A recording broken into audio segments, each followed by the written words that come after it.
ഈ ഏറ്റവും മുന്നിൽ നിൽക്കുന്ന ആളുകൾ മാറിയില്ല എങ്കിൽ നമ്മുടെ ഈ പരിപാടി പുറത്തേക്ക് സംപ്രേഷണം ചെയ്യുന്ന നിരവധി മാധ്യമങ്ങൾ ഇവിടെയുണ്ട്. അവർക്ക് ആർക്കും ഇതെത്തിക്കാൻ കഴിയില്ല. വടകരക്കാർ കാത്തിരിക്കുന്ന ഈ പരിപാടി മറ്റുള്ളവർക്ക് കാണുവാൻ കഴിയില്ല. ഈ പാസേജിൽ ആരും നിൽക്കുവാൻ പാടില്ല.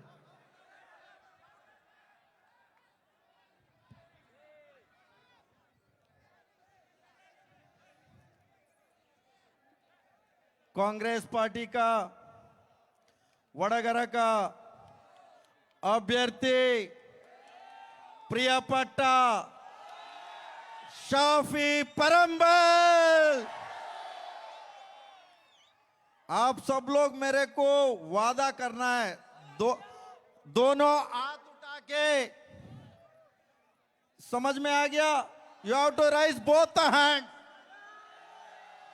सबसे ज्यादा लीड वडगरा में शाफी को मिलना चाहिए. सारे उद्धव देखो, everyone should rise the hand.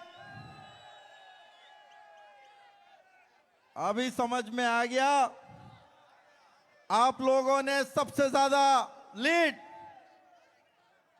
जो कांग्रेस का अभ्यर्थी, यूडीएफ का अभ्यर्थी शाफी परंबल जी को, जो आप लोग ने वडगरा लोग इतना प्यार आप लोग ने आज दिखाया, आप सबको मैं दिल से धन्यवाद करना चाहता हूं.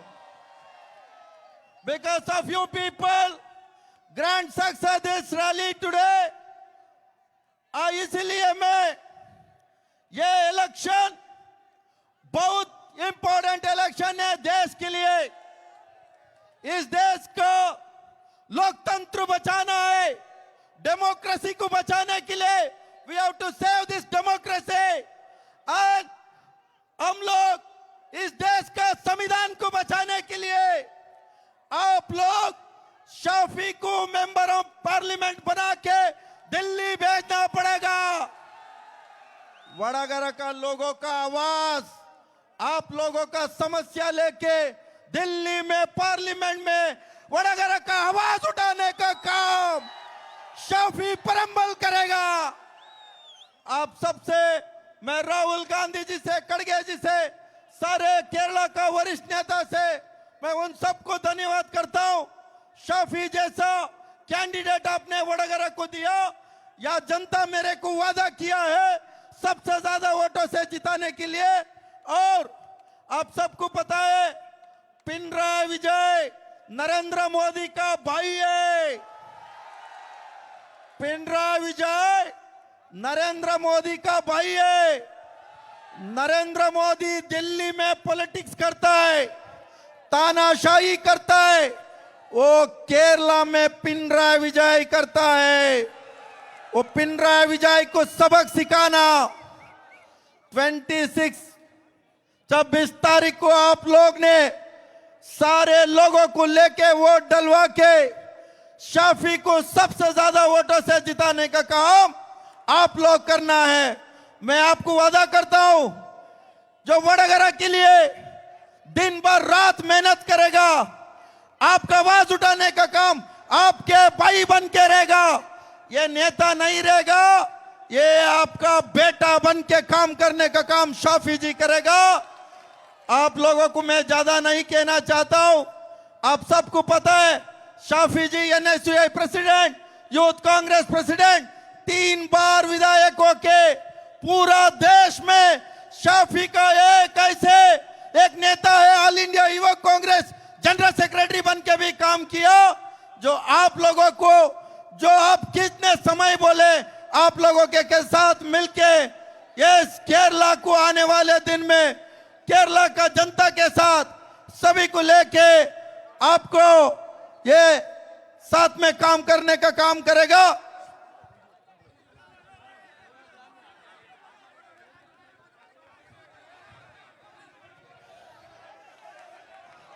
भाई ओके, मैं ज्यादा नहीं कहना चाहता हूं. ऐसे आप लोगों ने इस केरला को बचाना, केरला का युवा को बचाना, केरला का किसान को केरला को, महिला को बचाना, केरला का छोटे छोटे व्यापारी, गरीब, मजदूर, सभी वर्ग, सभी समाज को बचाना है तो केरला में कांग्रेस पार्टी को 20 सीट 20 जिताने का काम केरला का जनता और एक बार आशीर्वाद करने का काम करेगा। राहुल गांधी जी इस देश का विजनरी लीडर, इस देश का संविधान को बचाने के लिए कोई एक व्यक्ति लगातार लड़ाई लड़ रहा है और राहुल गांधी जी है। इस देश का संविधान को बचाने के लिए कोई एक व्यक्ति लगातार जो लड़ाई लड़ रहा है वो राहुल गांधी जी है। जो कांग्रेस पार्टी का जो मैनिफेस्टो है वो कांग्रेस पार्टी ने नहीं बनाया।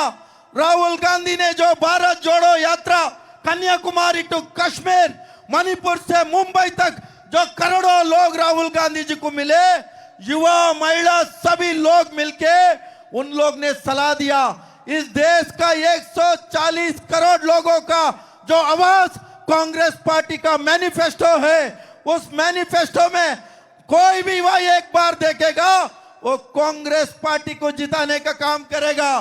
कांग्रेस पार्टी अधिकार में आते 1 महीने के अंदर जो केंद्र में 30 लाख जो खाली है, जो रोजगार भरने का काम कांग्रेस पार्टी करेगा।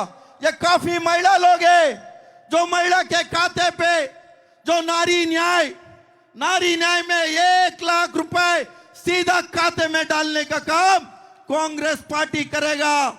जो युवा के लिए जो प्रत्येक जो 5,000 करोड़ पैकेज जो स्टार्टअप के लिए, युवा साथी के लिए मिलेगा। आशा जो आंगनवाड़ी में काम करते हैं, आशा वर्कर है और स्विगी जोमेटो में काम करते हैं, ऐसा लोगों के लिए विशेष पैकेज रखा गया है।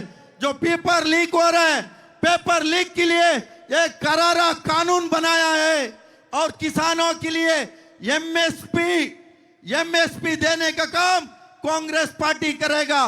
तमाम श्रमिकों से लेके सब लोग के लिए जो मैनिफेस्टो है एक बार आप भी देखिए और कांग्रेस पार्टी को सबसे ज्यादा वोटों से जिताने का काम आप लोग करें। आप लोग आए, या आप लोग ने अच्छे से स्वागत किया, सब कुछ किया। 2 दिन बचाए, आप लोग घर घर जाके बैठना पड़ेगा, आप लोग शाफी बन के वोट मांगना पड़ेगा। पूरा वडोदरा में आप लोग लोगों के पास जाके, एक युवा फेस है, आपका भाई है, आपका बेटा है, वो शाफी के लिए वोट मांगने का काम आप लोग करें। और यहाँ मेरे को बुला के बात करने को, 2 बात रखने को मौका दे रहा मेरे भाई शाफी और सारे वडोदरा का जनता को मैं दिल से धन्यवाद करना चाहता हूं। मैं वापस आऊंगा, कब आऊंगा? शाफी को आप लोग ने ज्यादा वोटों से मेंबर ऑफ पार्लियामेंट बना के भेजेगा, तभी मैं यहां आएंगे, आपके साथ मिलके डांस करने का काम करेंगे। आपका भाई मैं कर्नाटक से आता हूं। वडोदरा का कोई साथी हो, किसी को कोई समस्या हो, प्रॉब्लम हो, शाफी का भाई कर्नाटक में, दिल्ली में मैं बैठा हूं। आपका काम, आपका आवाज सुनने के लिए मैं भी एक आदमी बैठा है। अब चिंता करने का जरूरत नहीं है। आप आके मेरे को बताना, भैया मैं शाफी जी का लोकसभा वडोदरा से आया हूं, मेरा समस्या ये है, वो समस्या को मैं ईमानदारी से कोशिश करूंगा आप लोगों को मदद करने के लिए। और आप लोग ने दिल से प्यार से मेरे बात सुने, मेरे को बहुत अच्छा लगा। इसी बातों से मेरा बात को मैं विराम दे रहा हूं। जय हिंद, जय कांग्रेस पार्टी।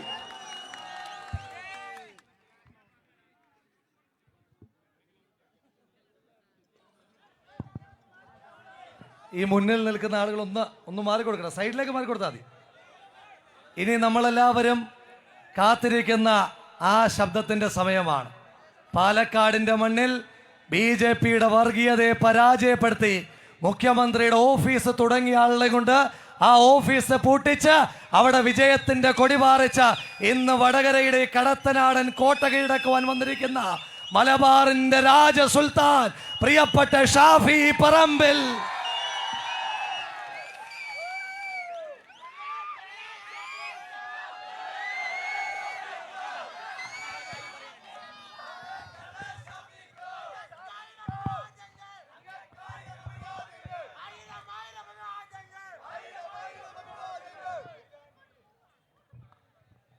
നമ്മുടെ മൈക്ക് കേടെന്നാലും കുഴപ്പമൊന്നുമില്ല.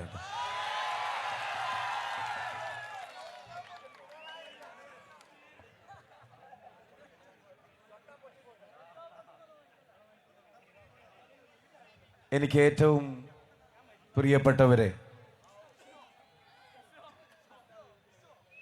വളരെ അപ്രതീക്ഷിതമായി വടകര പാർലമെന്റ് മണ്ഡലത്തിലെ ഐക്യജനാധിപത്യ മുന്നണിയുടെ സ്ഥാനാർത്ഥിത്വം ഏറ്റെടുത്ത എന്നെ സംബന്ധിച്ചിടത്തോളം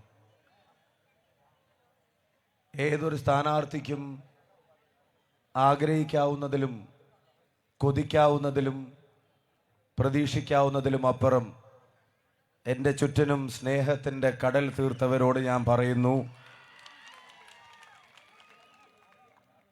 ഇതിനെല്ലാമുള്ള നന്ദി എൻ്റെ വാക്കുകളിൽ ഒതുക്കാവുന്നതല്ലാത്തത് കൊണ്ടും നന്ദി വാക്കുകളിൽ മാത്രം ആയിപ്പോവാൻ പാടില്ലാത്തത് കൊണ്ടും ഒരവസരം എനിക്ക് കിട്ടിയാൽ എൻ്റെ പ്രവൃത്തിയിലൂടെ ഇതിനെല്ലാമുള്ള നന്ദി കാണിക്കുമെന്ന് യുവ വടകരയ്ക്ക് ഞാൻ ഉറപ്പ് നൽകാൻ ആഗ്രഹിക്കുകയാണ്. വടകരയുടെ ലോകസഭ അംഗമായി തിരഞ്ഞെടുക്കപ്പെട്ടാൽ ഒരവസരം വടകര തന്നാൽ ഞാൻ ഉറച്ചു പറയുന്നു, വടകരയുടെ വികസന ചരിത്രത്തിൽ, വടകരയുടെ മുന്നോട്ടുള്ള പാതയിൽ യുവാക്കളുടേത്, യുവതികളുടേത്, വിദ്യാർത്ഥികളുടേത്, വിദ്യാർത്ഥിനികളുടേത് അതൊരു സുവർണ പാതയാക്കി മാറ്റാനുള്ള എല്ലാ തയ്യാറെടുപ്പുകളും നമ്മൾ നടത്തുമെന്ന് വിനയത്തോടെ അറിയിക്കാൻ ഞാൻ ആഗ്രഹിക്കുകയാണ്. ഈ നാടിൻ്റെ യുവത അതിൻ്റെ എല്ലാ ശക്തിയും, അതിൻ്റെ എല്ലാ ഊർജവും, അതിൻ്റെ എല്ലാ സൗന്ദര്യവും, അതിൻ്റെ എല്ലാ വിശാലതയും, എല്ലാവരെയും ഉൾക്കൊള്ളാനുള്ള മനസ്സും, അതിനെയെല്ലാം ചിട്ടപ്പെടുത്തുണ്ടാക്കുന്ന ഇവിടുത്തെ യുവതയുടെ ശക്തിയെ വളരെ പോസിറ്റീവായ വഴികളിലൂടെ മുന്നോട്ട് നയിക്കാനുള്ള കർമ്മ പദ്ധതികൾ നമ്മൾ വടകരയുടെ മണ്ണിൽ ഉണ്ടാക്കും എന്നുള്ള കാര്യത്തിന് ആർക്കും സംശയം വേണ്ട. ഈ ചെറുപ്പക്കാരുടെ കൈകളിലേക്ക്, അവരുടെ മനസ്സുകളിലേക്ക് വർഗീയതയുടെ പാഠങ്ങളല്ല, തീവ്രവാദത്തിൻ്റെ വിത്തുകളല്ല, അവരുടെ കൈകളിലേക്ക് വാളിൻ്റെ മൂർച്ചയല്ല, അവരുടെ കൈകളിലേക്ക് കത്തിയല്ല, അവരുടെ കൈകളിലേക്ക് ബോംബുമല്ല, അവരുടെ കൈകളിലേക്ക് പെന്നും പുസ്തകവും ടാബും ബാറ്റും ബോളും തൊഴിലും കൊടുക്കുന്ന യുവതയുടെ കർമ്മശേഷിയുടെ പോസിറ്റീവായ ഉപയോഗത്തിൻ്റെ കർമ്മ പദ്ധതികളാണ് നമ്മൾ ആവിഷ്കരിക്കാൻ പോകുന്നത്. ഒരു ഉദാഹരണം ഞാൻ തുടക്കത്തിലേ പറയാൻ ആഗ്രഹിക്കുന്നു. വാർത്തകളിലും പത്രങ്ങളിലും അവസാനത്തെ തലക്കെട്ടും അവസാനത്തെ പേജും പോലെ ആവില്ല വടകരയുടെ സ്പോർട്സ് എന്ന് ഞാൻ തുടക്കത്തിൽ തന്നെ പറയാൻ ആഗ്രഹിക്കുക.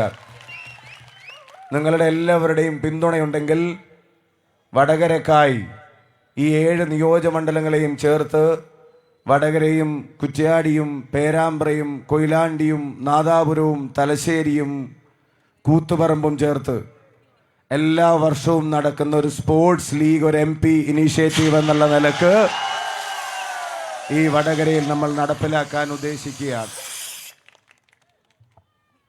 അതിൽ നിങ്ങളുടെ താല്പര്യപ്രകാരമുള്ള 3 കായിക ഇനങ്ങൾ ആദ്യം നമ്മൾ ഉൾക്കൊള്ളിക്കാൻ ആഗ്രഹിക്കുന്നു.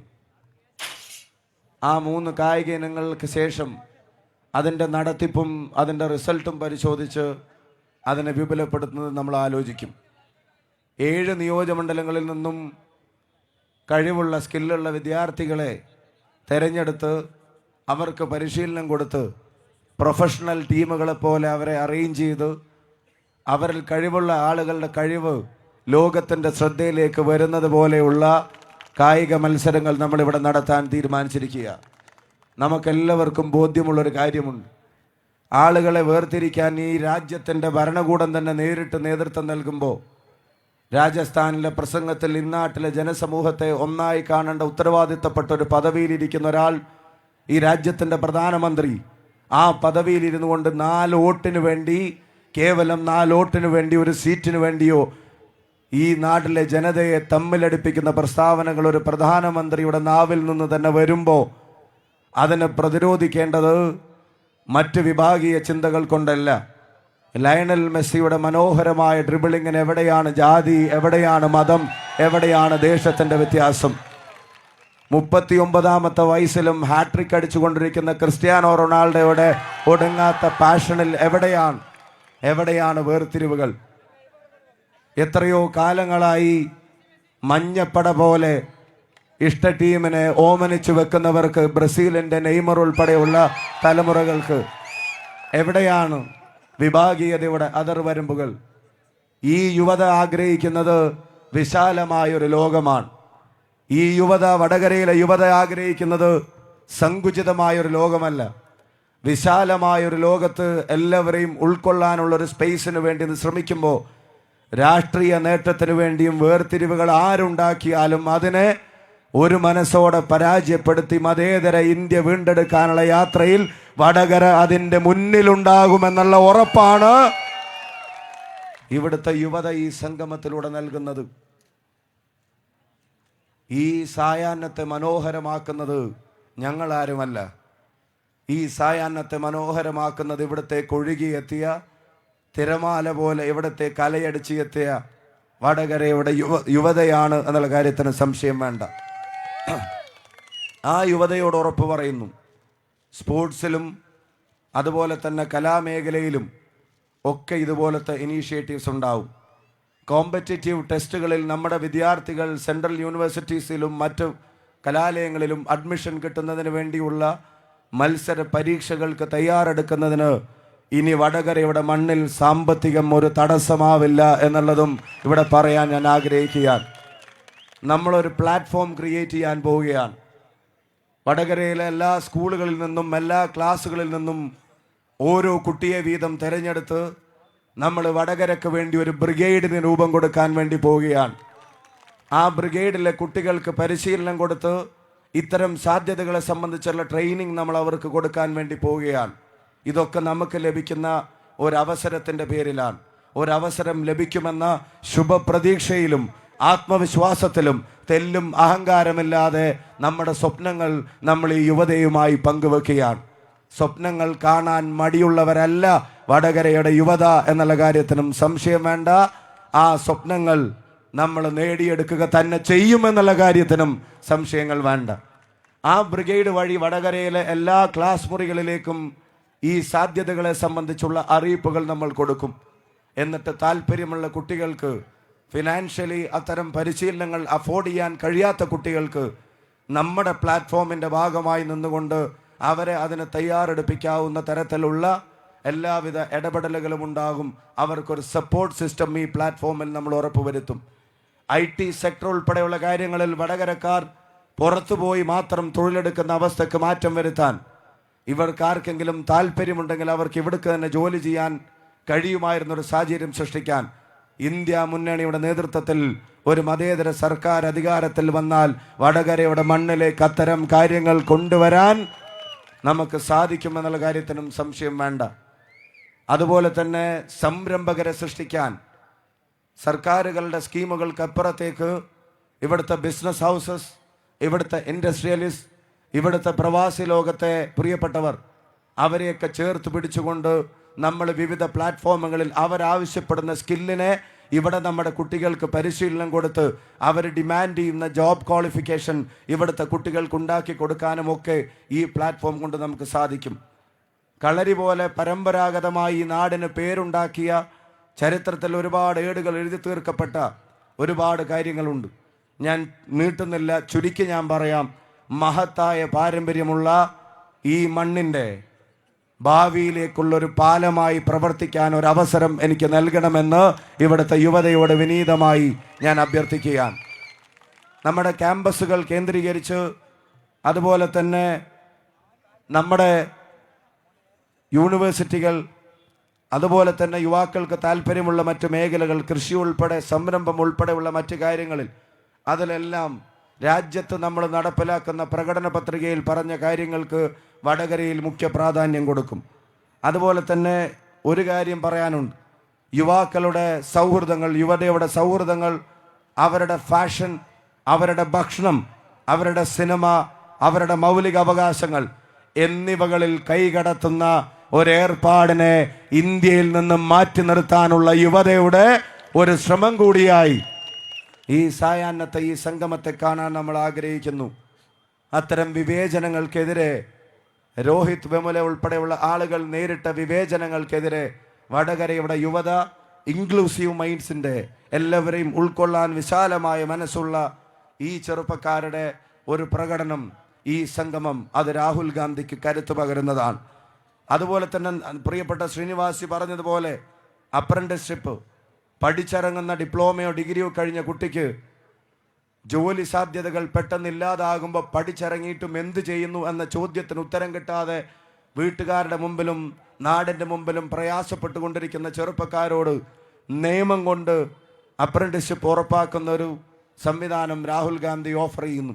ഒരു വർഷത്തേക്ക് അവർക്ക് തൊഴിൽ പരിശീലനം കൊടുക്കുമെന്ന് മാത്രമല്ല, ഡിഗ്രി കഴിഞ്ഞ, ഡിപ്ലോമ കഴിഞ്ഞ മുഴുവൻ വിദ്യാർത്ഥികൾക്കും അവർക്ക് സാമ്പത്തികമായ ശേഷിയില്ലെങ്കിൽ ഒരു വർഷത്തേക്ക് 1,00,000 രൂപയുടെ സ്റ്റൈപ്പൻഡ് കൊടുക്കാനും രാജ്യത്ത് ഇന്ത്യ മുന്നണിയുടെ നേതൃത്വത്തിലുള്ള ഒരു ഗവൺമെൻറ് അധികാരത്തിൽ വന്നാൽ സാധിക്കും. ഞാൻ ഈ ദീർഘിപ്പിക്കുന്നില്ല. ഞാൻ ഒരു കാര്യം പറയാൻ ആഗ്രഹിക്കുകയാണ്. ഈ സ്ഥാനാർത്ഥി പര്യടനം ഉൾപ്പെടെയുള്ള കാര്യങ്ങൾ പലപ്പോഴും പുലർച്ചെ 2 മണിയും 3 മണിയും 4 മണിയും ഒക്കെ ആവുമ്പോൾ ഞാൻ ആലോചിക്കാറുണ്ട്, അവിടെ എത്തുമ്പോൾ സ്ഥാനാർത്ഥി അവിടെ ചെല്ലുമ്പോൾ ആരെങ്കിലും ഉണ്ടാവോ എന്നുള്ളത്. പിന്നെയാണ് എനിക്ക് മനസ്സിലായത്, വടകര ഒരു തീരുമാനമെടുത്താൽ നട്ടുച്ചക്ക് 1 മണിയാണോ, പാതിരാത്രിക്ക് 12 മണിയാണോ, പുലർച്ചെ 4 മണിയാണോ എന്നുള്ള നോട്ടമല്ല, വടകര തീരുമാനിച്ചാൽ തീരുമാനിച്ചതാണ് എന്നുള്ളത് കൃത്യമായിട്ട് ഞാൻ തിരിച്ചറിയുകയാണ്. ആരെങ്കിലും ഉണ്ടാകുമോ എന്ന് ചിന്തിച്ച ഞാൻ പിന്നെ കാണുന്നത് ഒരാളും പോവാത്തൊരു വലിയ സംഗമത്തെയാണ് പുലർച്ചെ 4 മണിക്കൊക്കെ കാണുന്നത്. ഞാൻ ആവർത്തിച്ച് പറയുന്നു, ഇതിനെല്ലാമുള്ള നന്ദി എൻ്റെ പ്രവൃത്തിയിലൂടെ ഞാൻ കാണിക്കും. ഈ നാടിൻ്റെ മതേതര മൂല്യങ്ങൾക്കൊപ്പം അടിയുറച്ചു നിൽക്കും. ഈ നാടിൻ്റെ ജനാധിപത്യ ബോധത്തോടൊപ്പം സഞ്ചരിക്കും. അത് രണ്ടും ഒരു തമ്പ്രാൻ്റെ മുമ്പിലും അടിയറവ് വെക്കില്ല എന്നുള്ള ഉറപ്പ് ഈ യുവതയ്ക്ക് വേണ്ടി നൽകാൻ ആഗ്രഹിക്കുന്നു. നാടിൻ്റെ വികസനത്തിനും പുരോഗതിക്കും ജാതിക്കും മതത്തിനും അതീതമായി പരിശ്രമിക്കുന്നതായിരിക്കും. അക്കാര്യത്തിനും സംശയം വേണ്ട. അതുപോലെ തന്നെ ഒരു പ്രധാനപ്പെട്ട കാര്യം കൂടെ, ഞാൻ ആരോടും വ്യക്തിവൈരാഗ്യം ഉള്ളിൽ കൊണ്ട് നടക്കുന്ന ഒരാളല്ല. ഞാൻ ഇനിയും ആരോടും വ്യക്തിവൈരാഗ്യം ഉള്ളിൽ കൊണ്ട് നടക്കാൻ ആഗ്രഹിക്കുന്നില്ല. ഞാൻ ആരെയും കഴിഞ്ഞ 22 വർഷമായി വ്യക്തിഹത്യ നടത്തിയിട്ടില്ല. ഞാൻ ആരെയും കഴിഞ്ഞ 13 വർഷമായി അസംബ്ലിക്ക് അകത്തോ പുറത്തോ എൻ്റെ നാവിൻ തുമ്പിൽ നിന്ന് അനാവശ്യമായ ഒരു വാക്കും വന്നിട്ടില്ല. എനിക്കെതിരെ മത്സരിക്കുന്നവരോടെല്ലാം ബഹുമാനപ്പെട്ട എതിർ സ്ഥാനാർത്ഥി എന്നതിനപ്പുറം റെസ്പെക്റ്റഡ് ഓപ്പണന്റ് എന്നതിനപ്പുറത്തേക്കൊരു വിശേഷണവും ഞാൻ ഇതുവരെ നൽകിയിട്ടില്ല, ഇനിയും നൽകാൻ തയ്യാറല്ല. ഞാൻ ഒരൊറ്റ കാര്യം മാത്രം വടകരക്ക് പറയുന്നു, ഒരു തെരഞ്ഞെടുപ്പ് ജയിക്കാൻ വേണ്ടി എന്ത് തന്ത്രവും പയറ്റുന്നവരുടെ പട്ടികയിൽ ഞാൻ ഉണ്ടാവില്ല എന്നുള്ളത് വടകരക്ക് ഉറപ്പിക്കാമെന്ന് ഞാൻ പറയുന്നു. തെരഞ്ഞെടുപ്പ് ജയിച്ചാലും ശരി തോറ്റാലും ശരി വ്യക്തിഹത്യ നടത്താനും വർഗീയത പറയാനും ചേരിതിരിവുണ്ടാക്കാനും അവസാന ശ്വാസം വരെ ശ്രമിക്കില്ല എന്ന് നെഞ്ചിൽ കൈവച്ച് പറയാൻ ഞാൻ ആഗ്രഹിക്കുകയാണ്. അതിൻ്റെ ഒന്നും ആവശ്യമില്ല. ഉള്ളത് പറഞ്ഞാൽ തന്നെ ജയിക്കാൻ ധാരാളം കാര്യങ്ങളുള്ള ഈ നാട്ടിൽ എന്തിനാ ഇല്ലാത്തൊരു കഥ ഞങ്ങൾ പറയുന്നത്? അതുകൊണ്ട് അതിൻ്റെ മുന്നിലൊന്നും വിനയത്തോടെ പറയുന്നു. അതിൻ്റെ മുമ്പിൽ എനിക്കറിയാം വടകരയിലാണ് ഞാൻ മത്സരിക്കുന്നതെന്ന്. അതുകൊണ്ട് തന്നെ പറയുന്നു, ഇല്ലാത്ത ആരോപണങ്ങളുടെ മുമ്പിൽ പതറിപ്പോവാനും ഉദ്ദേശിക്കുന്നില്ല എന്നുള്ളതും സ്നേഹത്തോടെ ഞാൻ അറിയിക്കാൻ ആഗ്രഹിക്കുക. എനിക്ക് നേരെ സന്തോഷമുണ്ട്. ശ്രീനിവാസിയും PK ഫിറോസും രാഹുൽ മാങ്കൂട്ടത്തിനെ പോലെ യുവത്വം നിറഞ്ഞു തുളുമ്പുന്ന വേദി, ഫാത്തിമ തഹലിയ ആനും അതുപോലെ തന്നെ ശിബ്ലിയെ പോലുള്ള പ്രിയപ്പെട്ട നേതാക്കന്മാർ, നമ്മുടെ സീനിയർ നേതാക്കന്മാർ, അവരൊക്കെ വന്നിട്ടുണ്ട്. അതിനേക്കാൾ അല്ലെങ്കിൽ അതോടൊപ്പം അവരും ഞാനും ഒരുമിച്ച് സന്തോഷിക്കുന്ന ഒരു ഘടകം, ഈ വേദിയിലേക്ക് കടന്നു വന്ന മലയാളികളുടെ പ്രിയങ്കരനായ നമ്മുടെ എല്ലാം ഇഷ്ടപ്പെട്ട പ്രിയപ്പെട്ട പിഷാരടിയുടെ സാന്നിധ്യത്തിന് ഹൃദയം നിറഞ്ഞ നന്ദി ഞാൻ രേഖപ്പെടുത്തുകയാണ്. ഞാൻ രാഹുൽ ഗാന്ധി കോഴിക്കോട്ടെ കടപ്പുറത്ത് പറഞ്ഞൊരു കാര്യം ഓർക്കുകയാണ്. മലയാളി ഒരു കാര്യം കമ്മ്യൂണിക്കേറ്റ് ചെയ്യാൻ തീരുമാനിച്ചാൽ ആ കമ്മ്യൂണിക്കേറ്റ് ചെയ്യുന്നത് ചിലപ്പോൾ ശബ്ദ കോലാഹലങ്ങളിലൂടെ ആയിരിക്കില്ല, പക്ഷേ അത് ധൈര്യമുള്ള സ്റ്റേൺ ആയിട്ടുള്ള ഒരു മെസ്സേജ് ആയിരിക്കും. ഒരു മേഖലയിൽ നിലനിൽക്കാൻ അവസരങ്ങൾ ധാരാളം കിട്ടാൻ, എല്ലാ അർത്ഥത്തിലുമുള്ള സംരക്ഷണം കിട്ടാൻ തേടി ചെല്ലേണ്ട ഇടം ചെന്നിട്ടല്ല പിഷാരടി നമ്മുടെ കൂടാരത്തിലേക്ക് കടന്നു വരുന്നത്. അവസരങ്ങളുടെ ബാഹുല്യം കണ്ടിട്ടല്ല, സംരക്ഷണത്തിൻ്റെ കവചത്തിൻ്റെ വലുപ്പം കണ്ടിട്ടുമല്ല, ഇഷ്ടപ്പെട്ട ആശയത്തിനോടൊപ്പം ചേർന്ന് നടക്കാൻ തീരുമാനിച്ച ധീരതയെയാണ് വടകരയുടെ യുവത ഈ സംഗമത്തിലേക്ക് സ്വാഗതം ചെയ്യുന്നത്. നിങ്ങളുടെ എല്ലാവരുടെയും അനുമതിയോടെ, നിങ്ങളുടെ എല്ലാവരുടെയും സമ്മതത്തോടെ, നിങ്ങളുടെ എല്ലാവരുടെയും ഇഷ്ടത്തോടെ ഒരിക്കൽ കൂടി ഈ സംഗമത്തിലേക്ക് പ്രിയങ്കരനായ സഹോദരൻ, സുഹൃത്ത്, മലയാളിയുടെ അഭിമാനം, UDFിൻ്റെയും അഭിമാനമായ പിഷാരടിയെ ഞാൻ ഈ വേദിയിലേക്ക് ഹാർദമായി സ്വാഗതം ചെയ്യുകയാണ്. ഞാൻ അവസാനിപ്പിക്കുന്നു. രാഹുൽ ഗാന്ധി കോഴിക്കോടിൻ്റെ കടപ്പുറത്ത് പറഞ്ഞ ഒരേ വാചകം, ഈ രാജ്യം മുന്നോട്ട് പോകുന്നതിൻ്റെ ഏറ്റവും വലിയ കരുത്തെന്ന് പറയുന്നത് ഇന്ത്യ മഹാരാജ്യത്തിൻ്റെ ആശയങ്ങളായിരിക്കും. അതിനെ തകർക്കാൻ ജാതിയോ മതമോ രാഷ്ട്രീയമോ അല്ലെങ്കിൽ വേഷമോ അതല്ലെങ്കിൽ ഭക്ഷണമോ അതല്ലെങ്കിൽ പ്രാദേശികതയോ അതല്ലെങ്കിൽ ഭാഷയോ അതൊന്നും അതിനെ തകർക്കാൻ പോകുന്ന കാരണങ്ങളാവില്ല എന്ന് ഉറക്കെ പ്രഖ്യാപിക്കുന്നു. രണ്ട് ഭരണകൂടങ്ങളുടെയും എല്ലാ ദുർചെയ്തികളെയും വടകര മുന്നിൽ നിന്ന് ചോദ്യം ചെയ്യുമെന്ന് പ്രഖ്യാപിക്കുന്നു. 3 വടകരക്കിനി ബോംബിന്റെ രാഷ്ട്രീയം ആവശ്യമില്ല എന്ന ഉറച്ച പ്രഖ്യാപനവും ഇവിടെ നടത്തിക്കൊണ്ട് ഈ സ്നേഹത്തിന് ഇനിയും പ്രവൃത്തി കൊണ്ട് നന്ദി കാണിക്കും എന്നൊരിക്കൽ കൂടി സൂചിപ്പിച്ചുകൊണ്ട് ഈ യുവസാഗരത്തിന് എൻ്റെ ഹൃദയാഭിവാദ്യങ്ങൾ നേർന്നുകൊണ്ട് നിർത്തുന്നു. ജയ് ഹിന്ദ്, ജയ് UDYF, ജയ് UDSF.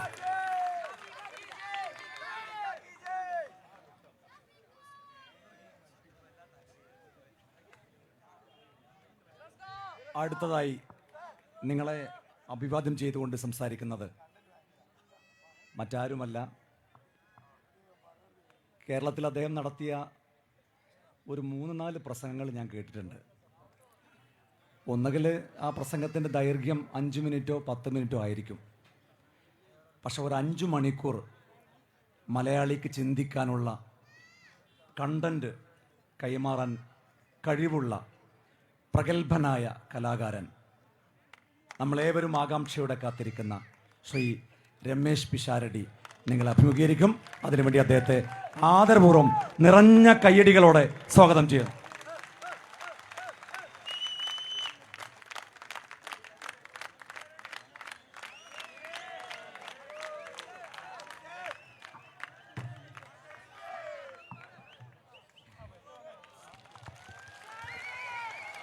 എന്താ ഷാഫി?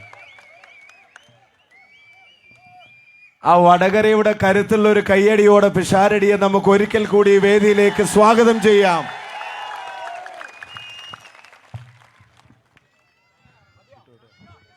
ധാരാളം. വേദിയിലിരിക്കുന്ന വിശിഷ്ട വ്യക്തികൾ, സദസ്സിലുള്ള അതിനേക്കാൾ വിശിഷ്ടരായിട്ടുള്ള പ്രിയപ്പെട്ട വടകരയിലെയും പരിസര പ്രദേശങ്ങളിലെയും സുഹൃത്തുക്കളെ, ഏവർക്കും എൻ്റെ വിനയം നിറഞ്ഞ നമസ്കാരം. നിങ്ങൾ കുറേ നേരം നമ്മൾ ആ റോഡ് ഷോ തൊട്ടെത്തിയതാണെന്നുള്ള ബോധ്യം എനിക്കുണ്ട്. നല്ല ചൂടായിരുന്നു, വെയിലുണ്ടായിരുന്നു, അവിടെ തുടങ്ങിയതാണ്. അപ്പോൾ ഇത്രയും നേരം യാത്രയൊക്കെ ചെയ്തു വന്ന് ക്ഷീണിച്ചിരിക്കുന്നിടത്ത് സുദീർഘമായ ഒരു പ്രസംഗത്തിന് വലിയ പ്രസക്തിയില്ല എന്ന് ഞാൻ മനസ്സിലാക്കുന്നുണ്ട്. എങ്കിലും തീരെ ഒന്നും പറയാതെ പോകുന്നതും ശരിയല്ല താനും. ഞാനൊരു ചലച്ചിത്ര പ്രവർത്തകനാണ്, ഒരു മുഴുവൻ സമയ രാഷ്ട്രീയ പ്രവർത്തകനല്ല. ഈ സിനിമ എഴുതുമ്പം അതിൻ്റെ തിരക്കഥയിൽ എപ്പോഴും ഒരു സ്ഥലമുണ്ടാകും. അവിടെയാണ് ഏറ്റവും കൂടുതൽ കയ്യടികൾ വരിക. സമാധാനത്തിൽ പോകുന്ന ഒരു നാട്, അവിടെ ഒരു പ്രശ്നമുണ്ടാകുന്നു. ഈ പ്രശ്നമുണ്ടാകുമ്പോൾ എന്ത് ചെയ്യണമെന്നറിയാതെ നാട്ടുകാർ നിൽക്കുന്നു. അങ്ങനെയാണ് കണിമംഗലത്ത് ജഗന്നാഥൻ എന്ന് പറയുന്ന ലാലേട്ടൻ്റെ കഥാപാത്രം വരുന്നത്. ഒരു ആശ്വാസമാണ് അവർ വരുമ്പം. ബെല്ലാരിയിൽ നിന്നും രാജ നാട്ടിലേക്ക് വന്നതും ഇതേ ആവശ്യത്തിന് തന്നെയാണ്. അതിന് നമ്മൾ സിനിമയിൽ ഹീറോയുടെ എൻട്രി പോയിന്റ് എന്ന് പറയും. ഏറ്റവും വലിയ കൈയടികൾ ഉണ്ടാകുന്ന ഒരു സ്ഥലം അതാണ്. ഒരുപക്ഷെ വടകരയുടെയും തിരക്കഥയിൽ അതുപോലെ ഒരു സ്ഥലത്തേക്കാണ് ഷാഫി പറമ്പിൽ എന്ന ഹീറോ വന്നു കയറിയിരിക്കുന്നത്. ഈ ഹീറോകളുടെ കയ്യടിക്ക് ഒരു വലിയ പ്രത്യേകതയുണ്ട്. ഇവർക്ക് ആദ്യം കിട്ടുന്ന കയ്യടി എപ്പോഴും ഇതിനു മുമ്പ് ചെയ്ത സിനിമകൾക്കുള്ള കയ്യടിയാണ്. ഈ സിനിമയിലെ കയ്യടി ഇനി വരാനിരിക്കുന്നതേ ഉള്ളൂ. അങ്ങനെയാണ്. അങ്ങനെ ചിന്തിക്കുമ്പോൾ വടകരയിൽ ഷാഫി വാങ്ങിക്കൂട്ടാൻ പോകുന്ന കയ്യടികളുടെ ഒരു നീണ്ട കണക്കിന് നിങ്ങൾ കാണാൻ പോകുന്നതേ ഉള്ളൂ. അദ്ദേഹം പറഞ്ഞതെല്ലാം ചെയ്യും. അദ്ദേഹത്തിന് എനിക്ക് കാലങ്ങളായിട്ട് അറിയാവുന്ന എൻ്റെ നല്ല സുഹൃത്തുക്കളിൽ ഒരാളാണ്. ഞാനും രാഹുലും, ഞാൻ ചിലപ്പോൾ നർമ്മത്തിൽ പറയും, രാഹുൽ ചിലപ്പോൾ മറ്റേ ലൂസിഫറിൽ ടോവിനൊക്കെ പറഞ്ഞ പോലെ മടക്കി കുത്താനും അറിയാം, വേണേ 2 വാക്ക് പറയാനും അറിയാമെന്നൊക്കെ പറയുന്ന ആളാണ്. പക്ഷെ ഷാഫി പൊതുവെ ഒരു സോഫ്റ്റ് സ്പോക്കൺ ആയിട്ടുള്ള മനുഷ്യനാണ്. ഷാഫി ഇതുവരെ ഏതെങ്കിലും ഒരു വാക്ക് നാക്കുപിഴ കൊണ്ട് പറഞ്ഞു പോയിട്ട് അതിൽ ഖേദിക്കാനോ തിരിച്ചടിക്കേണ്ടി വരികയോ ഒന്നും ചെയ്തിട്ടുള്ള ഒരാളല്ല ഷാഫി. അങ്ങനെ ചെയ്യില്ല, അങ്ങനെ ചെയ്യുന്ന ഒരാളല്ല ഷാഫി. അത് എനിക്ക് വളരെ ഉറപ്പാണ്. അപ്പോൾ പലപ്പോഴും ഞാൻ വന്നപ്പോൾ ഇപ്പോൾ ഇവർ പറഞ്ഞു, ഷാഫി പറഞ്ഞൊരു കാര്യമാണ്. ഞാൻ കഴിഞ്ഞ നിയമസഭാ തെരഞ്ഞെടുപ്പിനൊക്കെ ഒരുപാട് മണ്ഡലങ്ങളിൽ പ്രചരണത്തിന് പോയെങ്കിലും ഞാൻ ഏറ്റവും കൂടുതൽ ശ്രദ്ധിച്ചൊരു കാര്യം, ഞാൻ ഒരു മണ്ഡലത്തിലും എതിർ സ്ഥാനാർത്ഥിയുടെ പേര് പോലും പറഞ്ഞിട്ടില്ല. അവനവൻ്റെ സ്ഥാനാർത്ഥിയെ പറ്റി അറിയുന്നത് പറയാൻ ചെയ്യുക എന്നുള്ളതല്ലാതെ ഞാൻ എന്തിനാണ് ഷാഫിയെ പോലെ തന്നെ ആവശ്യമില്ലാത്ത കാര്യങ്ങൾ പറയണ്ടല്ലോ എന്നർത്ഥം ഞാൻ പറയാറില്ല. എന്നിട്ട് ഞാനൊക്കെ ഇഷ്ടം പോലെ സൈബർ ആക്രമണങ്ങൾ കാര്യങ്ങളൊക്കെ നേരിട്ടുമുണ്ട്. അപ്പോൾ പലപ്പോഴും എന്നോട് ആളുകൾ ചോദിച്ചിട്ടുണ്ട്, എന്തുകൊണ്ടാണ് നിങ്ങൾ UDF ഇറങ്ങിയത്, കോൺഗ്രസിന് വേണ്ടി പ്രവർത്തിക്കാൻ ഇറങ്ങിയത് എന്ന് എന്നെ സ്നേഹിക്കുന്ന ഒരുപാട് പേര് എന്നോട് ചോദിച്ചിട്ടുണ്ട്. എനിക്ക് തോന്നിയൊരു കാര്യം, ഞാൻ എൻ്റെ മക്കൾക്ക് വേണ്ടി ചെയ്യുന്ന ഏറ്റവും നല്ല കാര്യങ്ങളിൽ ഒന്നായിട്ടാണ് ഇതിനെ കാണുന്നത്. കാരണം ഞാനും നിങ്ങളുമൊക്കെ ജനിച്ചു വളർന്ന സമയത്തെ ഒരു ഇന്ത്യയുണ്ട്. നമ്മൾ തമ്മിലൊരു വേർതിരിവില്ലാതെ സൗഹൃദങ്ങൾ ഉണ്ടായിരുന്ന, ചിരിച്ചും കളിച്ചും എല്ലാ ആഘോഷങ്ങളും ഒന്നിച്ച് കൊണ്ടു നടന്നിരുന്ന ഒരു ഇന്ത്യ. അതേ ഇന്ത്യ എൻ്റെ മക്കൾക്കും വളരാനുണ്ടായിരിക്കണം എന്ന് എനിക്കൊരു വലിയ ആഗ്രഹമുണ്ട്. അതുകൊണ്ടാണ് എൻ്റെ മക്കൾക്ക് വേണ്ടി എന്ന് പറയുന്നത്, അവരെ നല്ല വിദ്യാഭ്യാസം കൊടുക്കുക, അവരെ ഉന്നതങ്ങളിൽ എത്തിക്കുക എന്ന് പറയുന്നത് മാത്രമല്ലോ, നമുക്ക് അവരോട് അങ്ങനെ ഒരു കടമ കൂടിയില്ലേ? അവർ വളർന്നു വരുന്ന ഒരു കാലഘട്ടത്തിൽ അവർ പഠിക്കാനൊരു കോളേജിൽ പോകുമ്പോൾ നീ ഇന്ന പാർട്ടിയിൽ മാത്രമേ പ്രവർത്തിക്കാവൂ, മറ്റൊരു പാർട്ടിയും ഇവിടെ ഉണ്ടാകാൻ പാടില്ല, ഈ പാർട്ടി പ്രവർത്തിക്കുമെങ്കിൽ മാത്രമേ നിനക്കിവിടെ അഡ്മിഷനുള്ളൂ, പഠിക്കാൻ പാടുള്ളൂ എന്ന് പറഞ്ഞു വന്നാൽ എന്ത് ചെയ്യും? അതിൻ്റെ പേരും ഫാഷിസം എന്ന് തന്നെയാണ്. ഈ വർഗീയത എന്ന് പറയുന്നത് മതവുമായി മാത്രം ബന്ധപ്പെട്ട് നിൽക്കുന്ന ഒരു കാര്യമല്ല. ഏതെങ്കിലും ഒരു വർഗം, ആ വർഗമാണ് ഏറ്റവും നല്ലതെന്നും ഞങ്ങളെ കഴിഞ്ഞ് ബാക്കിയുള്ളതെല്ലാം തെറ്റാണെന്നും ബാക്കിയെല്ലാം ഇല്ലായ്മ ചെയ്യപ്പെടേണ്ടതാണെന്നും ഏറ്റവും സുപ്പീരിയറ്റ് നല്ലതെല്ലാം നമ്മുടെയാണ്, നന്മകളെല്ലാം നന്മയാണ്, നമ്മളാണ് ശരി, നമ്മളാണ് ശരിയുടെ പക്ഷം, നമ്മളാണ് ഹൃദയത്തിൻ്റെ പക്ഷം, നമ്മളാണ് നന്മയുടെ പക്ഷം എന്ന് വിചാരിക്കുകയും ബാക്കിയുള്ളതിനെ കുറഞ്ഞതായിട്ട് കാണുകയും ചെയ്യുന്നതിൻ്റെ പേരാണ് വർഗീയത എന്ന് പറയുന്നതിന്. അതിന് മതവുമായിട്ട് മാത്രം ബന്ധമല്ല, രാഷ്ട്രീയവുമായിട്ടും നല്ല ബന്ധമുണ്ട്. അങ്ങനെ വർഗീയമായി ചിന്തിക്കുന്ന ഒരു വലിയ വിഭാഗം ഇവിടെ ഉണ്ടെന്ന് നമുക്കറിയാം. അതുകൊണ്ടാണ് ഞാൻ പറഞ്ഞത് മക്കൾക്ക് വേണ്ടിയാണ് ഞാൻ ഇതിലേക്ക് ഇറങ്ങുന്നത്, നിൽക്കുന്നത് എന്ന്. അവിടെ ഇപ്പം ഞാൻ ഇങ്ങോട്ട് വരുന്ന വഴി ചില ധൈര്യങ്ങളൊക്കെ കാണുമ്പം കാർ വിളിച്ചാണ് വന്നത്. അപ്പോൾ കാറിലെ ഡ്രൈവർ പെട്ടെന്നൊരു പാട്ട് വന്നു, 90കളുടെ പകുതിക്ക് വന്ന് വളരെ പോപ്പുലറായിട്ടുള്ളൊരു പാട്ടാണ്. ചിന്ന ചിന്ന ആസൈ ചിറകടിക്കുമാസൈ എന്നുള്ള പാട്ട്. ഞാൻ പാടില്ല കേട്ടോ, നിർബന്ധിക്കരുത്. അല്ല പിന്നില്ല, ഇത് പറയട്ടെ. അപ്പൊ ചിന്ന ചിന്ന ആശയൊക്കെ ഇങ്ങനെ കേട്ടോണ്ടിരുന്നപ്പോ പെട്ടെന്ന് ഈ വണ്ടി ഓടിച്ച ആള് പറഞ്ഞു, ഈ റേഡിയോയിലെ അവതാരകൻ ഒരു സംഖ്യയാണ് എന്ന് പറഞ്ഞു. ഞാൻ ചോദിച്ചു, എന്ത്, നിങ്ങൾ എങ്ങനെ ഇത് അറിയുന്നു? റേഡിയോയിലൊരു പാട്ട് വരുന്നു, പാട്ട് വന്ന ഉടനെ വണ്ടി ഓടിച്ചുകൊണ്ടിരിക്കുന്നത് നിങ്ങൾ റേഡിയോയുടെ അവതാരകൻ സംഖ്യയാണ് എന്നൊക്കെ നിങ്ങൾക്ക് എങ്ങനെയാണ് പറയാൻ പറ്റുന്നത് എന്ന് ചോദിച്ചു. അപ്പോൾ ഇവൻ പറഞ്ഞു, അങ്ങനെയല്ല, നിങ്ങൾക്കറിയാമോ, ഞങ്ങൾ ചിഹ്നത്തിനെ പറ്റി വലിയ ആശങ്കയിലിരിക്കുകയാണ്. ആ സമയത്ത് ചിന്ന ചിന്ന ആശയി എന്ന് പറയുന്ന പാട്ട് വിടുന്നത് അത്ര ശരിയായ ഒരു നടപടിയല്ല എന്ന് പറഞ്ഞ. ഞാൻ പറഞ്ഞോടെ ആ ചിഹ്നം ഈ ചിഹ്നവും തമ്മിൽ വ്യത്യാസമുണ്ട്. അപ്പോൾ അവനിച്ചിരി പഠിപ്പിൻ്റെ പ്രശ്നമുണ്ട്, അതുകൊണ്ട് ഞാൻ പിന്നെ അതിനെക്കുറിച്ച് കാര്യമായിട്ടൊന്നും പറയാൻ പോയില്ല. പക്ഷേ എന്നെ ഞെട്ടിച്ചൊരു കാര്യം എന്താണെന്നറിയാമോ, ഇങ്ങനത്തെ കോൺഫിഡൻസ് എനിക്ക് വലിയ ഇഷ്ടമാണ്. എനിക്ക് അത്ഭുതം തോന്നുന്ന കോൺഫിഡൻസ് ആണ്. കാരണം ഒരു വശത്ത് വലിയ നേതൃത്വത്തിൻ്റെ ഭാഗത്തിൽ നിന്നും പറയുന്നു, ചിഹ്നം സംരക്ഷിക്കണം കേട്ടോ, ചിഹ്നം സംരക്ഷിക്കാൻ എല്ലാവരും ഒത്തുപിടിക്കണം, അല്ലെ നമ്മുടെ ചിഹ്നം പോവും എന്ന് പറയുമ്പോൾ തന്നെ മറുവശത്ത് പറയുകയാണ് ഇടതില്ലെങ്കിൽ ഇന്ത്യ ഇല്ല എന്ന്. ഇത് എങ്ങനെ, എന്തൊരു കോൺഫിഡൻസ് ആണെന്ന് ആലോചിച്ച് നോക്കണം നിങ്ങൾ. ഇത് പറയുന്നതിന് എന്തുമാത്രം ധൈര്യം ഉണ്ടെങ്കിലാണ് ഇങ്ങനെ പറയാൻ പറ്റുന്നത്. അത്ര ധൈര്യത്തോടെയല്ലേ ഇവർ പറഞ്ഞു കളയുന്നത്. വേണ്ട, ഞാൻ ചോദിച്ചു എന്തിനാണ് നിങ്ങൾ നിൽക്കുന്നത്? അപ്പോൾ ഞങ്ങൾ ഭരണഘടന സംരക്ഷിക്കാൻ നിൽക്കുകയാണ്. എന്നിട്ട് ഇവൻ അപ്പം തന്നെ ചോദിച്ചു, രാഹുൽ ഗാന്ധി എന്തിനാണ് വയനാട് വന്ന് മത്സരിക്കുന്നത്, പറയൂ എന്ന് ചോദിച്ചു. ഞാൻ പറഞ്ഞു, പ്രായപൂർത്തിയായ ഒരാൾക്ക്, ഇന്ത്യയിൽ ഏതെങ്കിലും ഒരു മണ്ഡലത്തിൽ വോട്ടുള്ള ഒരാൾക്ക് ഇന്ത്യയിൽ ഏത് നിയോജക മണ്ഡലത്തിലും ഏത് പാർലമെൻറ്റ് മണ്ഡലത്തിലും മത്സരിക്കാനുള്ള അധികാരമുണ്ട്. അത് നമ്മുടെ ഭരണഘടനാ അവകാശമാണ്. അതിനെ എങ്ങനെ ചോദ്യം ചെയ്യും? അത് ചോദ്യം ചെയ്യുന്ന ആൾക്കാരാണ് ഭരണഘടന സംരക്ഷിക്കാൻ വേണ്ടി പോവുകയാണെന്നും പറഞ്ഞ് ഇറങ്ങി പുറപ്പെട്ടിരിക്കുന്നത്. അപ്പോൾ അത്രയും സങ്കീർണമായ ഒരു കാലഘട്ടത്തിലൂടെയാണ് നമ്മൾ പോയിക്കൊണ്ടിരിക്കുന്നത്. ബാങ്ക് കഴിയട്ടെ.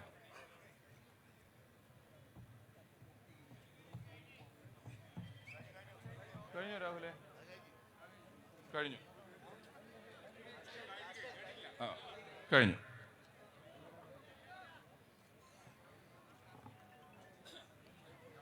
രാഹുലെ കഴിഞ്ഞു തുടങ്ങാമല്ലോ അല്ലേ? അപ്പോൾ ഞാൻ ഈ പറഞ്ഞതുപോലെ സുദീർഘമായി സംസാരിക്കുന്നില്ല എന്ന് പറഞ്ഞ ശേഷം ഒരുപാട് സംസാരിക്കുന്നില്ല. പലപ്പോഴും ഞാൻ ചിന്തിക്കുന്ന ഒരു കാര്യം, നമ്മുടെ ശക്തികളെയെല്ലാം പലപ്പോഴും മറ്റുള്ളവർ ഒരു കുറവായി മുന്നിലേക്ക് അവതരിപ്പിക്കാൻ വേണ്ടി ശ്രമിക്കാറുണ്ട്. ഒരു ഉദാഹരണം പറഞ്ഞാൽ, കഴിഞ്ഞ ഒരു 7 വർഷം ഏതെങ്കിലും ഒരു വലിയ നേതാവ് ഇവിടം കേരളം ഭരിക്കുന്ന സർക്കാർ ചെയ്ത ഏതെങ്കിലും ഒരു കാര്യം തെറ്റാണ് എന്ന് പറയുന്നത് നിങ്ങൾ ഇതുവരെ കേട്ടിട്ടുണ്ടോ? നിങ്ങൾ കേൾക്കാൻ പറ്റില്ല. കേന്ദ്രത്തിൻ്റെയും സ്ഥിതി ഇങ്ങനെ തന്നെയാണ്, ആർക്കും തിരുത്താൻ പറ്റില്ല. പക്ഷേ ഉമ്മൻചാണ്ടി സാറൊക്കെ ഭരിക്കുമ്പോൾ അദ്ദേഹത്തിനെതിരെയൊക്കെ വല്ല ആരോപണങ്ങളോ കാര്യങ്ങളോ ഉണ്ടായാൽ എത്രയധികം കോൺഗ്രസ് നേതാക്കളാണ് അതിനെ ചോദ്യം ചെയ്യുന്നത്, അത് തെളിയിക്കണമെന്ന് പറയുന്നത്, മൈക്ക് വെച്ച് പ്രസംഗിക്കുന്നത്. അതെല്ലാം ചോദ്യം ചെയ്യപ്പെടുന്ന ഈ അവസ്ഥ ഇവർ പറയുന്നത് ഉള്ളിൽ ഐക്യമില്ല എന്നുള്ളതാണ്. അത് ജനാധിപത്യത്തിൻ്റെ ലക്ഷണമാണ് ചോദിക്കുക എന്ന് പറയുന്നത്. ചോദിക്കാതിരിക്കുക എന്ന് പറയുന്നതല്ല ജനാധിപത്യത്തിൻ്റെ ലക്ഷ്യം. ചോദ്യം ചെയ്യാൻ വരുന്നവനെ ഇല്ലാതാക്കുന്നത് ശരിയായ നടപടിയല്ല.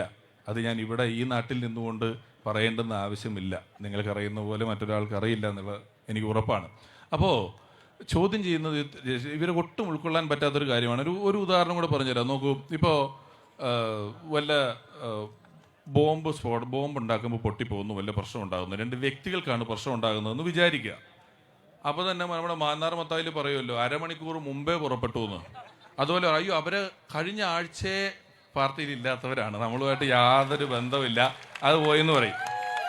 അത് കഴിയുമ്പം ഇപ്പോൾ SFI ഒരു പ്രശ്നത്തിൽ പെടുന്നു. അപ്പോൾ പറഞ്ഞു SFI ഒരു സ്വതന്ത്ര സംഘടനയാണ്, ഞങ്ങളുമായിട്ട് ഇതിന് യാതൊരു ബന്ധവുമില്ല എന്ന് പറയുന്നു. അത് കഴിഞ്ഞിട്ട് DYFI ഒരു പ്രശ്നത്തിൽ പെടുന്നു. അപ്പോൾ DYFI സ്വതന്ത്ര സംഘടനയാണ്, ഞങ്ങളുമായിട്ട് യാതൊരു ബന്ധവുമില്ല എന്ന് പറയുന്നു.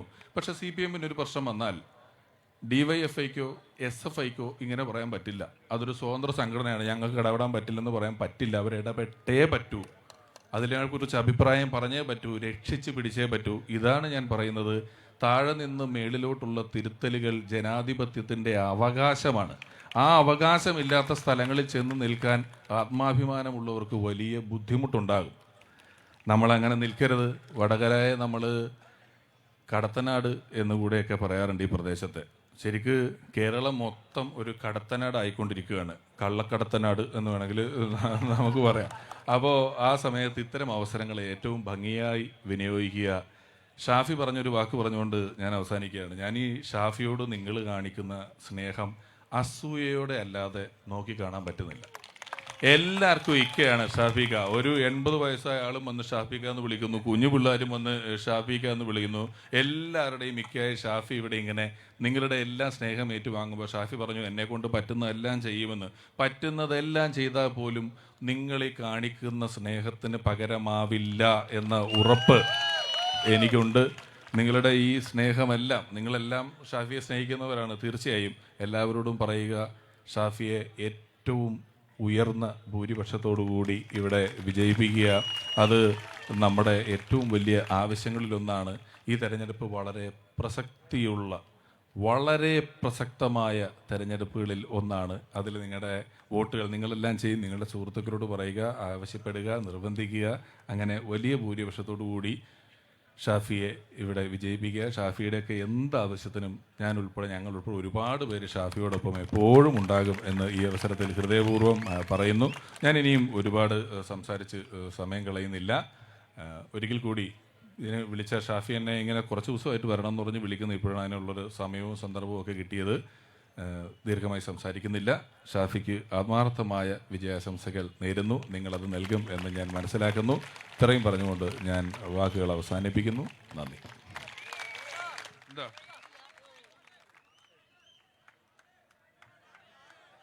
എന്തോ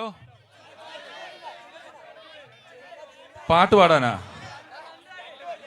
രാഹുലെ വാ. രാഹുലെ, നിങ്ങൾ ഈ ചർച്ചകളിൽ ഇരുന്നാ പോരാ, പാടണം ഇടയ്ക്ക്. രാഹുലെ ഈ ചർച്ചയിലിരുന്ന് കൗണ്ടർ അടിക്കുന്ന പോലെ അല്ല ഇത് പാട്ടാണ്. നമ്മുടെ ഷാഫിക്ക് വേണ്ടിയാണ്. ഞാൻ ഇതുവരെ ഷാഫി പറമ്പിലിനെ ജയിപ്പിക്കാനാണ് ഇവിടെ വന്നേ. അതും കൂടെ ആവുമ്പോ ആളുകൾ തെറ്റിദ്ധരിക്കും, വേറെ എന്തോ അജണ്ട ഉണ്ടെന്ന് വിചാരിക്കും.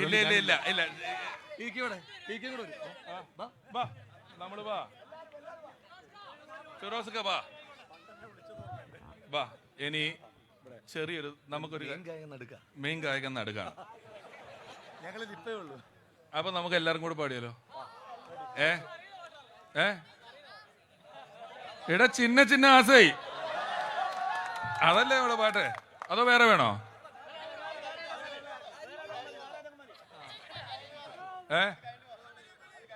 അത് കഴിഞ്ഞിട്ട് വേറെയോ? എന്താ പറയണ്ട? ഒരു നല്ല പാട്ട് പറയാവല്ലേ?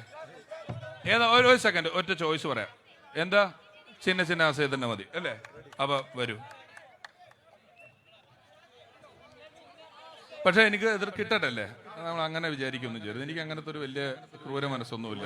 നിന്ന് പോട്ടെ. അപ്പൊ നമ്മൾ തുടങ്ങാൻ പോണു. രാഹുലെ ചേർന്നേക്ക്. ചിന്ന ചിന്ന ആസൈ ചിറകടിക്കും ആസൈ, മുത്ത് മുത്ത് ആസൈ മുടിഞ്ഞു വിട്ട ആസൈ, വെണ്ണിലവ് തൊട്ട് മുത്തമിട ആസൈ, என்னை இந்த பூமி சுற்றி வர ஆசை, சின்ன சின்ன ஆசை சிறகடிக்கும் ஆசை, முத்து முத்து ஆசை முடிஞ்சு விட்ட ஆசை. Thank you. ഇനി ഇതിന്റെ ബാക്കി പാട്ട് നമ്മുടെ ബാൻഡുകാര് നന്നായി. അതിന്റെ ഒറ്റ കുഴപ്പം കൂടെ ഉള്ളൂ. ഒരുമാതിരി എൻ്റെ ഒരു സുഹൃത്ത് പത്തനംതിട്ട മത്സരിക്കാൻ വന്ന ആള് ഡാൻസ് കളിച്ച പോലെ ആയിപ്പോവും ഞാൻ പാട്ട് പാടിയാൽ. അതാ പറഞ്ഞ, അറിയാത്ത പണിക്ക് നമ്മൾ പോരുത്. അപ്പോൾ എന്തായാലും പ്രിയമുള്ളവരെ, നമ്മുടെ ഈ ഔപചാരികമായ പരിപാടികൾ അവസാനിക്കുകയാണ്. പക്ഷേ പരിപാടി അവസാനിക്കുന്നില്ല. ഈ രാവ് നമ്മൾ മനോഹരമാക്കുവാൻ പോവുകയാണ്. നമ്മുടെ പഗ്ലി ബാൻഡ് ടീം റെഡി ആയിട്ടുണ്ട്. അപ്പോൾ അവരോടൊപ്പം പാടാനും ഡാൻസ് ചെയ്യാനും നിങ്ങൾ റെഡിയല്ലേ? റെഡിയാണോ? അപ്പോൾ പ്രിയമുള്ളവരെ, നമ്മൾ ഈ പരിപാടി അവസാനിപ്പിക്കുകയാണ്. വടകരയില് ഒറ്റ പേര് മാത്രം, അത് ഷാഫി പറമ്പിൽ.